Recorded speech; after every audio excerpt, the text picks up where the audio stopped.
नमस्कार दोस्तों। हर हर महादेव। उम्मीद है आप सभी मस्त होंगे और अपने अपने काम में व्यस्त होंगे। आप सभी का स्वागत है यहाँ पर, जहाँ आपको हर किताब का सार हिंदी भाषा में मिलेगा। किताबें हमारी सच्ची दोस्त हैं। आशा है कि आप सभी को ये पसंद आएगी। धन्यवाद और सीखना जारी रखें। आज हम डेबी मैकॉम्बर की 2022 में आई किताब the best is yet to come पर जरा गहराई से बात करेंगे। जी हाँ। हमारे पास इस कहानी का एक सार है, उसका विश्लेषण भी है, और हमारा मकसद है कि इसके किरदारों का जो सफर है, खासकर होप गुडविन की जो यात्रा है, और जो कहानी के मूल संदेश हैं, उन्हें ठीक से समझें। बिल्कुल। और ये सिर्फ एक कहानी नहीं है, ये असल में इंसानी जज्बात का दुख से उभरने की जो कोशिशें होती हैं और दोबारा उम्मीद जगाने का, उसका एक तरह का ताना बाना है। हम देखेंगे कि मैकम्बर कैसे इन थीम्स को बुनती हैं। गुडविन से नाम तो होप है, मतलब आशा, पर जिंदगी में इस वक्त आशा थोड़ी कम है। वो अपने जुड़वां भाई ईथन की मौत के सदमे से गुजर रही है। ईथन अफगानिस्तान में फौजी सेवा के दौरान मारा गया था, और ये सिर्फ दुख नहीं है, एक गहरा अपराध बोध भी है जो उसे घेरे हुए है। हाँ, ये अपराध बोध बहुत अहम है यहाँ। अक्सर होता है ना कि ऐसे हादसों के बाद जो बच जाते हैं वो सोचते हैं कि काश मैंने कुछ और किया होता, या फिर मैं यहाँ क्यों हूँ जब वो नहीं है। ये एक बहुत भारी बोझ होता है, और इसी बोझ से दबकर एक नई शुरुआत की तलाश में होप वॉशिंगटन राज्य के एक छोटे से काल्पनिक शहर चली जाती है, विशिंग ट्री। विशिंग ट्री जाना, ये सिर्फ जगह बदलना है या एक तरह से अपने अतीत से भागने की कोशिश? क्या पता चलता है कि इस छोटे शहर में ऐसा क्या है जो उसे खींचता है? मुझे लगता है ये शायद दोनों का थोड़ा थोड़ा मिश्रण है। छोटा शहर एक तरह की गुमनामी देता है ना, जहां हर कोई आपकी कहानी नहीं जानता, लेकिन साथ ही जैसा स्रोत बताते हैं, वो सिर्फ भाग नहीं रही, वो वहां एक हाई स्कूल टीचर की नौकरी लेती है। इससे उसे एक मकसद मिलता है, रोज की एक व्यस्तता, और शायद उससे भी ज्यादा जरूरी वो एक एनिमल शेल्टर में वॉलंटियर करना, मतलब स्वयं सेवा करना शुरू करती है। अच्छा। ये कदम उसके कैरेक्टर के बारे में कुछ बताता है कि वो खुद दर्द में है, लेकिन दूसरों की मदद करके, खासकर बेजुबान जानवरों की, शायद अपने जख्म भरने का रास्ता ढूंढ रही है। और इसी शेल्टर में उसकी मुलाकात होती है शैडो नाम के कुत्ते से। ये बस एक इत्तेफाक तो नहीं लगता है ना? नहीं, बिल्कुल नहीं। शैडो भी होप की तरह ही अतीत में बुरे बर्ताव का शिकार रहा है, और उसे भी इंसानों पर दोबारा भरोसा करने में मुश्किल होती है। बिल्कुल। ये जो पैरेलल कहानी है ना, ये बहुत दिलचस्प है। एक इंसान और एक जानवर दोनों ही भरोसे के टूटने के दर्द से गुजर रहे हैं।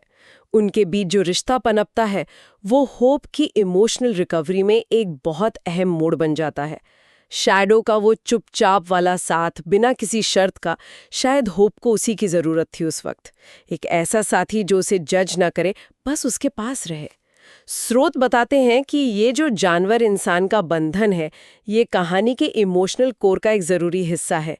ये दिखाता है कि जुड़ाव किसी भी रूप में मिल सकता है। तो होप धीरे धीरे इस नए माहौल में शैडो के साथ शायद थोड़ा संभलना शुरू करती है। हाँ। और ठीक यही कहानी में दूसरा अहम किरदार आता है, केड लिंकन जूनियर। हाँ, केड। उसका अतीत भी होप की तरह ही कॉम्प्लिकेटेड है।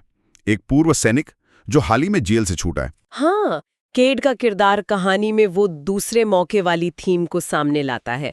स्रोत बताते हैं कि वो एक बार में हुई लड़ाई जो थोड़ी गलत हो गई थी, उसकी वजह से जेल गया था। अब वो समाज में वापस अपनी जगह बनाने की कोशिश कर रहा है, पर वो अतीत का दाग और शायद शर्मिंदगी भी उसे घेरे हुए हैं। वो अपने परिवार से कटा हुआ है, अकेला है। उसका संघर्ष होप से अलग है, पर उतना ही गहरा है।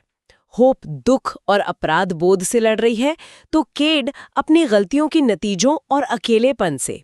और फिर वही कड़ी शैडो इन दोनों को मिला देती है। ये थोड़ा नाटकीय सा लगता है, पर शायद यही दिखाता है कि कैसे अनप्रेडिक्टेड चीजें हमें जोड़ सकती हैं। क्या पता चलता है कि उनका मिलना कैसे होता है और उनके रिश्ते की शुरुआत कैसे होती है। हाँ, स्रोत यही बताते हैं कि शैडो ही उनके मिलने का जरिया बनता है। इससे उस कुत्ते का जो सिंबॉलिक महत्व है, वो और गहरा हो जाता है। वो सिर्फ एक जानवर नहीं रह जाता, बल्कि दो टूटे हुए दिलों को जोड़ने वाला एक पुल बन जाता है। उनकी शुरुआती बातचीत शायद शैडो के इर्द गिर्द ही घूमती है। एक सेफ टॉपिक है ना, लेकिन यहाँ जो दिलचस्प बात है, वो है उनके बीच पनपने वाली समझ। वो दोनों एक दूसरे के दर्द को शायद बिना कहे ही महसूस कर लेते हैं। होप केड के अकेलेपन और पछतावा को समझ सकती है, और केड होप के गहरे दुख को। तो ये वो लव एट फर्स्ट साइट वाला मामला नहीं है, बल्कि धीरे धीरे एक दूसरे को समझने और सहानुभूति रखने से पैदा हुआ रिश्ता है। बिल्कुल, ये साझा अनुभव और सहानुभूति ही उनके रिश्ते की नींव बनती है। वो दोनों जानते हैं कि पूरी तरह ठीक होना या अतीत को पूरी तरह मिटा देना कैसा होता है या शायद नामुमकिन होता है। इसी समझ से भरोसा पनपता है और फिर धीरे धीरे प्यार। मकॉम्बर की यही खूबी है कि वो रिश्तों को जल्दबाजी में नहीं दिखाती, बल्कि उन्हें धीरे धीरे विकसित होने देती हैं। इससे वो ज्यादा यथार्थवादी लगते हैं। कहानी का एक बड़ा हिस्सा, जैसा कि सुनने में आ रहा है, इन दोनों के खुद को माफ करने के सफर पे फोकस करता है। ये सिर्फ दूसरों से माफी पाना नहीं, बल्कि अपने अंदर के बोझ को हल्का करना है। ये प्रोसेस कैसे दिखाया गया है? ये बहुत ही महत्वपूर्ण पहलू है कहानी का।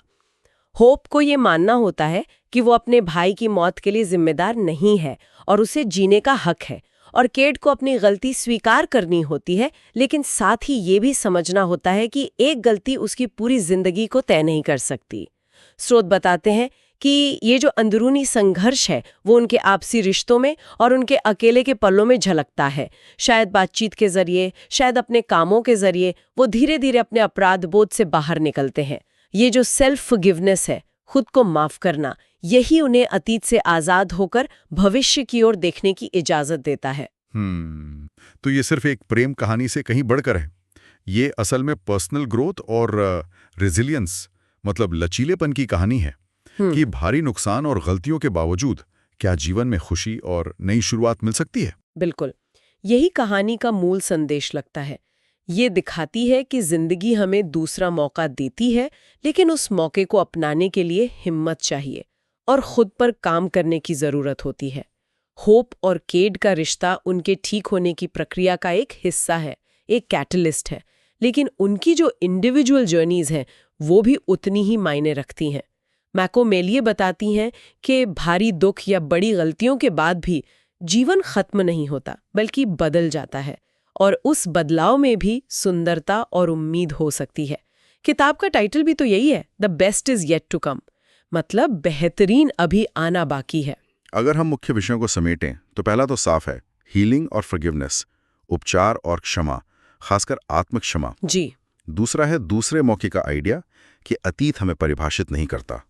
और तीसरा निश्चित रूप से प्यार और जुड़ाव का महत्व है, और ये सिर्फ रोमांटिक प्यार तक ही सीमित नहीं है। होप और केट का रिश्ता अहम है, हाँ, लेकिन होप और शैडो का रिश्ता भी उतना ही महत्वपूर्ण है।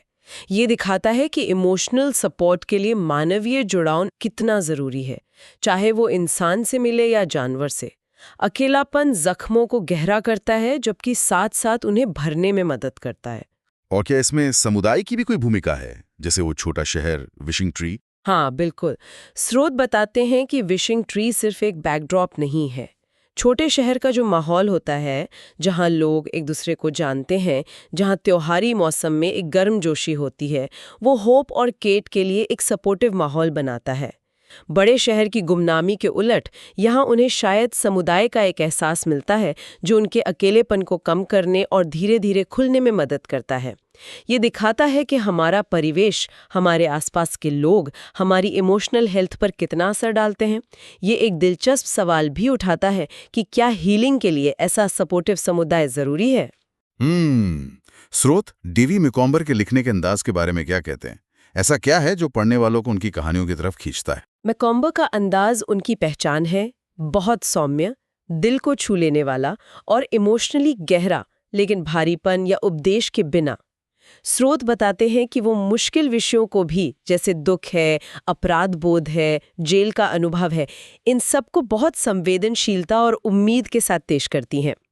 उनकी कहानियां अक्सर फील गुड होती हैं, पर सतही नहीं होती। वो रोमांस को, पर्सनल ग्रोथ और नवीनीकरण जैसे गंभीर विषयों के साथ बड़ी खूबसूरती से मिलाती हैं। इससे पढ़ने वाले कहानी से जुड़ाव महसूस करते हैं और अंत में एक पॉजिटिव भावना के साथ किताब बंद करते हैं। तो इस पूरी चर्चा से मुख्य बात क्या निकलती है? The best is yet to come हमें क्या सिखाती है या क्या याद दिलाती है? मेरे ख्याल में सबसे बड़ी बात यह है कि इंसानी रूह में दुख और गलतियों से उभरने की एक अद्भुत क्षमता होती है। ये किताब हमें याद दिलाती है कि चाहे रात कितनी भी अंधेरी क्यों ना हो, सुबह की उम्मीद वो हमेशा रहती है। दूसरा मौका हमेशा मुमकिन होता है अगर हम उसे लेने को तैयार हों। और ये भी कि जुड़ाव की शक्ति को कम नहीं आंकना चाहिए, चाहे वो किसी प्रियजन से हो, किसी दोस्त से, किसी समुदाय से या फिर किसी वफादार पालतू जानवर से ही क्यों ना हो। ये रिश्ते हमें मुश्किल समय में थामे रखते हैं। और आखिरकार क्षमा खुद के लिए और दूसरों के लिए वो आगे बढ़ने और शांति पाने की कुंजी है। सही कहा। अतीत को पकड़े रहने से हम उसी दर्द में कैद रहते हैं। बिल्कुल। ये कहानी एक तरह से इमोशनल रेजिलियंस का, भावनात्मक लचीलेपन का उत्सव है। ये दिखाती है कि टूटना अंत नहीं है, बल्कि शायद एक नई, ज्यादा समझदार शुरुआत का बिंदु हो सकता है। आज के लिए बस इतना ही। उम्मीद है इस गहरी बातचीत से आपको the best is yet to come के सार और उसके संदेश की बेहतर समझ मिली होगी। लेकिन जाते जाते एक विचार आपके सोचने के लिए जरूर छोड़ जाते हैं। क्या वाकई छोटे शहर का वो आपस में जुड़ा हुआ समुदाय और एक पालतू जानवर का वो निस्वार्थ साथ बड़े शहरों की भागदौड़, गुमनामी और अकेलेपन की तुलना में भावनात्मक घावों को भरने में ज्यादा कारगर हो सकता है?